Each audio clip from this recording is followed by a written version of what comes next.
Did you write an email about half the book, the entire book?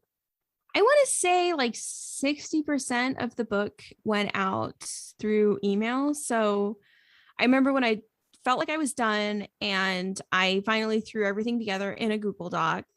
And I even printed it to PDF and sent it to someone. And that was pretty surreal. Just like seeing it on someone's Kindle was like, oh my God, it's a book. Like, what? Uh-huh. And at the beginning, I was very confident that it was like complete at that point. Uh-huh. And then the more I worked on it, it was not complete. Uh-huh. And then that's kind of when I took a break from it. I didn't write anything for like 2 or 3 weeks. And instead, I spent that time interviewing people who had been reading the newsletter. So I ended up interviewing about 30 or 30 more people who had been reading the newsletter.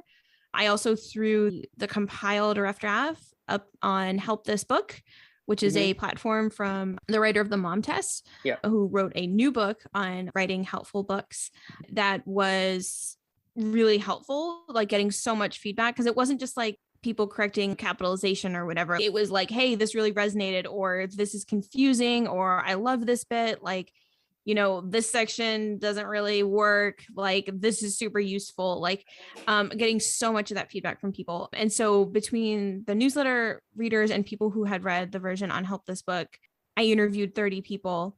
And during that time, because I was spending so much time interviewing them, the only sort of writing I did at that point was really taking notes on those calls.